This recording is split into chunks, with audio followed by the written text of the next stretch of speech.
तो यहां देखोगे कि so that there is no value of n for which 2 to the power n into 5 to the power n ends in 5। हम लोगों ने अभी पढ़ा कि अगर कोई भी नंबर्स होगा, अगर वो इंड्स कर रहा है 0 से, तो उसका जो प्राइम फैक्टर्स होगा 2 और 5 के रूप में होना चाहिए। अगर 2 और 5 है तो, और यहां पर तो 2 और 5 के टर्म में ही दिया है, और ये बोला क्या कि no value for n for which this number ends with 5। अब यहाँ पर जो है 2 to the power n has only 2 and 5 as a factors, और हम लोग क्या जानते हैं कि नंबर अगर इंड्स विथ 0 होता है तभी उसमें 2 और 5 रहता है फैक्टर के फॉर्म में, प्राइम फैक्टर के फॉर्म में। तो यहाँ पर कभी ये जो है नंबर जो गिवन है वो इंड्स करेगा 0 से, 5 से इंड्स नहीं होगा। अब इसमें जो है इंड्स विथ 0 के लिए क्या चाहिए, तो हम लोग कुछ नंबर्स जानते हैं जिसमें कि अगर उसका मल्टीप्लाई होता है तो वो नंबर जो है 5 से एंड करता है। अगर मान लेते हैं 5 हो और 5 हो तो 5 5 जा 25 इंड्स विथ 5, ठीक ना। और अगर 7 इंटू 5 हो तो भी होगा 35, तो इसमें इंड्स विथ 5 होगा।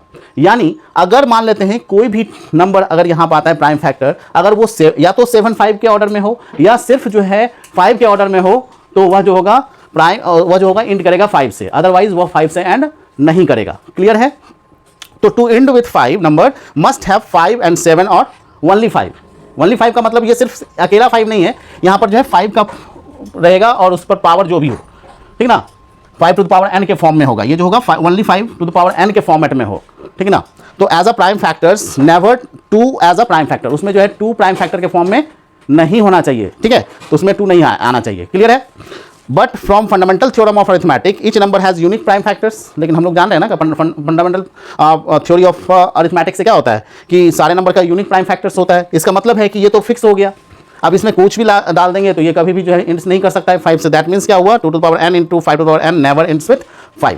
अगर मान लेते हैं इसमें अब चेक करना हो तो जैसे 2 टू द पावर 1 रखो और 5 टू द पावर 2 रख देते हैं, ठीक ना। अब n की जगह पर तो n ही रखना चाहिए, लेकिन मान लेते हैं कि हमारा जो है दोनों नंबर तो सेम ही है ना, n और m रहता तो अलग बात है। तो यहाँ 1 रखे तो 1 रखेंगे, तो 2 इंटू यहाँ पर 1 ही रखो, पहले 1 ही रखते हैं, तो 2 इंटू 5 हो जाएगा तो 10 आ गया। अगर 2 रखो इंटू 5 पर भी पावर 2 रखो तो 2 2 जा 4 इंटू 5 जा 25 और 4 जा 100। देखो हमेशा इंड कर रहा है 0 से, कभी भी जो है वो 5 से एंड नहीं करेगा। वही अगर मान लेते हैं कि 7 और 5 के टर्म्स में रहता, ठीक ना, 7 टू द पावर n और 5 टू द पावर n के टर्म में रहेगा, तो हो जाएगा अगर n इज इक्वल टू 1 ले लेते हो तो 7 इंटू 5 35 होगा, और अगर n इज इक्वल टू 2 लेते हो तो हो जाएगा 7 7 जा 49 इंटू 25। तो इसमें भी देखो 9 5 जा 1 नंबर को 1 प्लेस के नंबर को मल्टीप्लाई कर दोगे तो तुम्हारा कितना आ जाएगा 9 5 जा 45,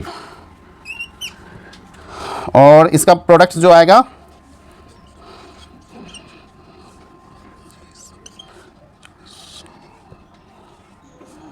122, तो 1225 आ रहा है, तो इंड्स विथ 5 आ जाएगा।